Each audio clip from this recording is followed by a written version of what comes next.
Hello, and welcome to How to Build the Eldritch Knight Part 2.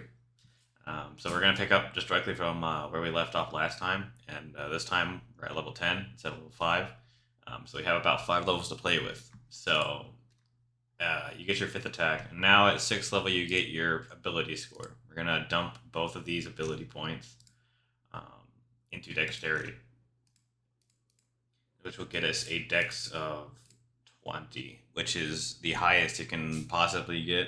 There is no magic item in base D&D to get it higher. Um, so with that, you now have a max stat. Um, and then at 8th level, there's you can increase another ASI if you would like. I wouldn't recommend it. I would say that it would be better if you take a feat. Now we have options here. The most ones that come to my mind would be between Ritual Caster and Mobile. And the reason for Ritual Caster is because you have second level spells that you can use, and now you can Ritual Cast all the way up to second level wizard spells. This allows you to cast like Lehman's Tiny Hut, Alarm, and a whole bunch of, and Find Familiar. Those are just examples, but you can cast them for free as long as you have time to play with. Depending on the DM and how long you have to do this stuff, you usually have time to do it. Which basically makes your party invulnerable to night attacks. If you have Lehman's Tiny Hut and you have Alarm, and then you can cast Find Familiar, so if your familiar dies, you can just recast it. That's one option. Another option is going to be Mobile. This is because it increases your speed by 10 feet. Now, if you have this and you have Long Strider, and you cast Long Strider on yourself, your speed will be by 50. You'll have 50 feet of movement speed, and if you dash, you'll be up to 100, which means most enemies won't be able to get away from you, and you can run faster than most people. This is exceptionally good. Not to mention that if you just make an attack on an enemy creature, it doesn't provoke AOs from them.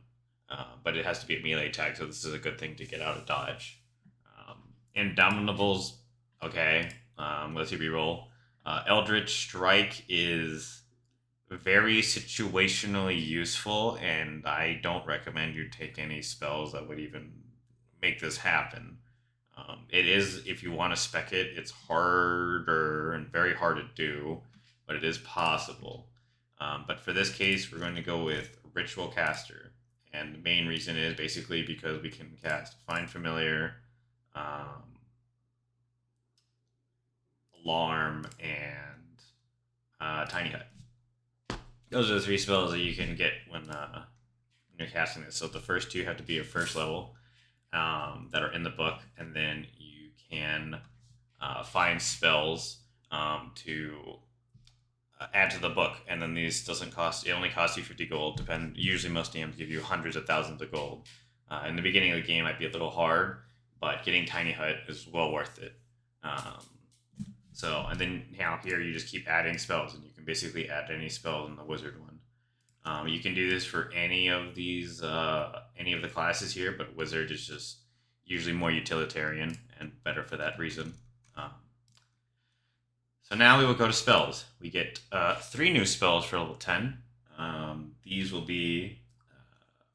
so you can pick, but the best ones, in my opinion, to go for pretty much every time is going to be... First, we're going to start off with Invisibility, because going invisible and stealthing is very nice for scouting, and when you attack your first time, it's with advantage until it drops.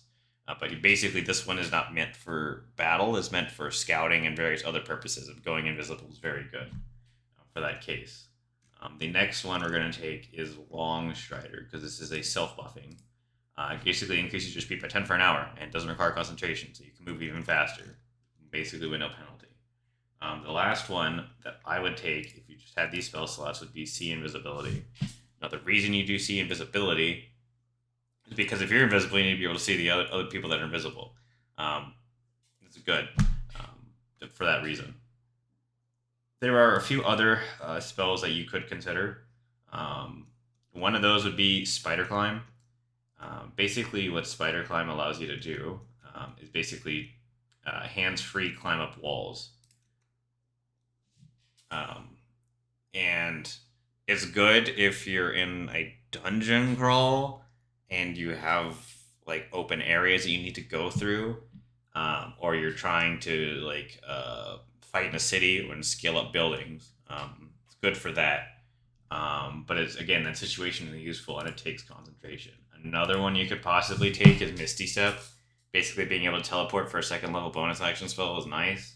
It is quite a high cost, but if you need to do it, you need to do it. Another really good one is Mirror Image. Basically, what this allows you to do is make 3 duplicates of yourself, and since this is a dex build, it gives them 15 AC because we now have 20 dex, which is a +5. What this allows you to do is basically have 3 doubles that get more. If as long as you roll decent, you will they will take the hit for you. So the first one, the 6, usually always passes, and the enemy attack will hit the duplicate instead of you. And then with 2, it's 8, which is again pretty easy. And then 11 with 1 duplicate is kind of a little bit harder. But it lasts for a minute. It's a great self-buffing spell, and it mitigates damage on you. So these are the spells that I would recommend that you go for. Now with that, we're going to go back to the character sheet. And here you will see that we have some magic items. These magic items are basically from last video. And they're just added. So let's just say you have some or most of these items. You're going to have a lot of these similar stats here. Now here's one thing. There is no uncommon armor that gives you a +1. Those are only rares, which is a little bit harder to find. Now you have a decision here. You can technically wear heavy armor, but you have no ability to use them in a strength roll, if that makes sense. What that means is you cannot wear plate regularly, but so you're going to need the Mithral Plate. When this happens, it's easier to get a very uncommon item than it is to get a rare. So if, for example, we equip this Mithral Plate, you will see our AC goes up exactly 1. But the Mithral Plate also doesn't impose a stealth disadvantage. Now, this is up to you if you want to sink in the cost of this. Usually it's plate, which is 1,500 gold, plus whatever the uncommon item is, versus stud leather that is 45 gold. So it gives you another +1 AC. It is, if you want it, this is better than stud leather, but it also weighs more.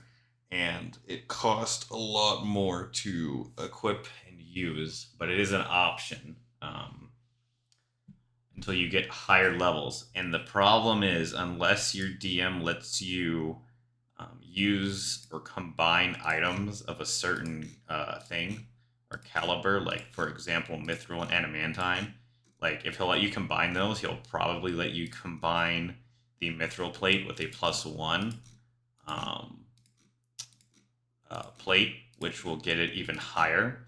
But the problem is, if that is not how he runs his game, then you have a problem, because the studded leather +1 is going to be a rare, and it will get you the same AC cost as a Mithral Plate, except it is lighter, and I won't say it, might cost less. So if we take off the Mithral Plate, you will see that our AC doesn't change at all. It's just an option to think about there. So now, with that, we're going to go to the items that you need to try and achieve. So the first one will be an Amulet of Health. And this one does require attunement, but basically what it does is it boosts your constitution to 19. So if we look at our HP right now, it is 64. Once we equip this item, it goes to 104. This is very good. Now we have almost 2 stats that are 20s at level 10, which is very good to have. Now we're going to run into a problem here. We have 3 attunement slots. Now, usually I would drop the Stone of Good Luck before anything, so that's what we're going to do. Because our next item is going to be the Cloak of Displacement. This also does require attunement. But what this does is...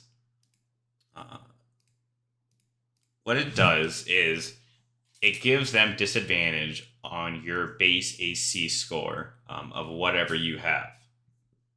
So, if we have our Mithral Plate equipped, if we have our stud leather equipped, we have a base AC of 20. This means they have disadvantage on hitting you, and your AC is 20. So if you shield, it goes to 25, which means they more than likely won't hit you, and criticals are almost not going to happen unless they roll 2 20s, in which case they're going to hit you anyway. But the problem with this thing is once you're hit, the cloak turns off for until your next turn.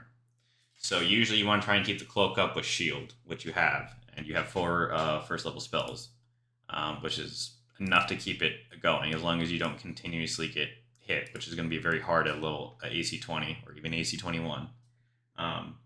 So now we're going to get the other basic items, which you need to try and get. So at first you want to get Amulet of Health first, then Cloak of Displacement, then you're going to try and get a Longbow +2. And then you're also going to try and get +2 arrows. So what this is going to do, if we equip both, is it will boost your chance to hit with the Longbow to +14. Right here it says +15. Because right here it says it is +13. That's only counting the bow. It is not counting the +2 arrows. So it gives you a significant increase on your uncommon bow, because your uncommon bow with the +1 arrow is only a 13 to hit. This will be a 15 to hit, and this will be 11 damage versus 9 damage right here, which is a significant upgrade. And now at this point, you can basically shoot sharpshooter the entire time and have a +10 to hit, which is very good. You have to basically roll a 10 to hit an AC of 20, and that's very, very good. And if you roll above that, you're well above the chance to hit. And if you roll below that, you probably weren't going to hit anyway. But the +10 damage on that is very good, because what this will do right here is with the braces of archery equipped and the +2 arrow, you have a +11 damage. And then you add another 10 on that, so +21 damage on every shot you make. Plus a D8, obviously, but that will be very, very helpful. So now there's one more item that you can get. It's going to depend on, it's the Mantle of Spell Resistance. It's going to depend on whether or not you are taking a lot of spells are being cast at you, because it basically gives you advantage on your saving throws while you have the Cloak equipped. Now, you're going to have to drop something, and it's going to be the Braces of Archery if you're going to do this. But it gives you advantage on all your saving throws against spells. So it's more useful than not, especially over the +2 damage, but the +2 damage is still significant. It just depends on whether your DM is going to be throwing a lot of spells at you. If they're throwing a lot of spells at you, no question, get the Mantle of Spell Resistance, because it'll be a worthwhile investment to help you avoid all the damaging spells. It's very good. But if he's not having a lot of spellcasters, then you can keep the Braces of Archery and get even more damage. But for this example, we're going to say that our DM is throwing a lot of spells at us, and we're going to keep it on. So now we have 3 rare items.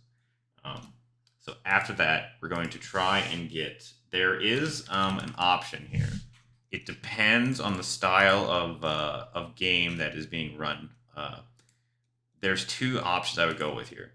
There is the Glamour Studded Leather, which gives you a +1 to AC. I would, if you can find this one over the regular studded leather +1, it is very good. Just take the Glamour.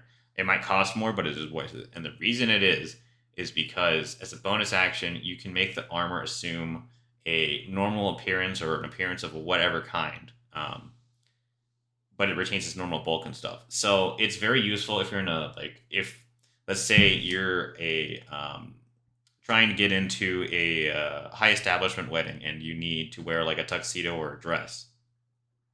You can make that happen and appear as if you're not wearing any armor at all, which is very good. While your other party members may be wearing plate or not have this and have to take off their armor, you can keep your 13 AC along with your dex, which is very good. So we're going to add that, and that is going to be the new suit of armor we can take, which will boost our AC to 21, which is the exact same it is with the Mithral Plate.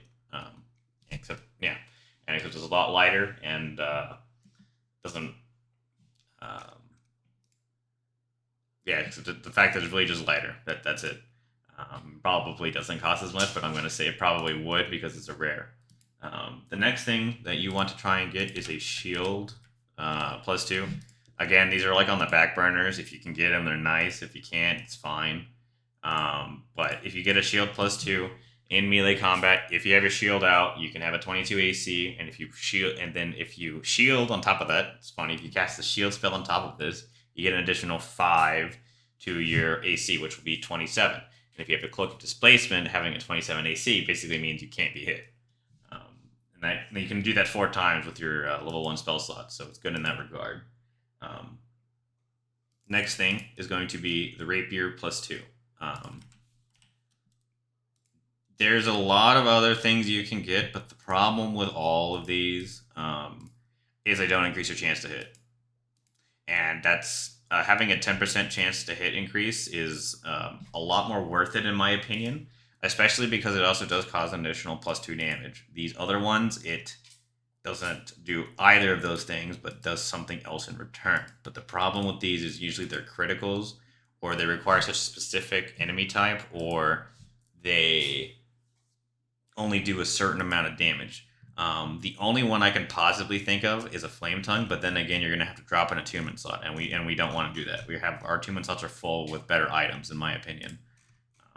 So then we're going to take the +2 Rapier. So now with that, there's one more item before we go and talk about this. The Master's Amulet. Basically, if you can get it, you can potentially get a Shield Guardian, and this one doesn't cost any attunement slots. So if you can get it, it's great. Fantastic to have a Shield Guardian. But if you can't, it's fine. So now we're just going to look at one last overview of our final stats at level 10 for this build. If we get rid of the regular uncommons that we no longer need, which would be our +1 Longbow and our +1 Rapier and our +1 arrows and our +1 shield, you see that we still have the Sentinel Shield equipped. Basically gives you perception, and you can just have it on your body. It doesn't need to actually be out. So now that you will see our Longbow is a +13 to hit, but that's not really it. If you fire +2 arrows, it's going to be a +15 every shot, and it is going to be a +9 damage. And then if you sharpshoot, it's going to be a +19. If you drop the bracers, that is. And then your Rapier chance to hit is going to be +11. And since you don't have, and you can't use Great Weapon Master on a Rapier, it doesn't really matter. But having a +11 chance to hit is going to be very good in close quarters combat if you need to get out of there and escape, that is. And it's just nice to have. And then having a +2 shield gives you a ridiculous armor bonus that you can whip out if you need to. So that's all I have. If you like this build, say so in the comments. Other than that, I will make a part 3 rather soon, which will be up to level 15, and we'll include more magic items and stuff. Other than that, have a nice day.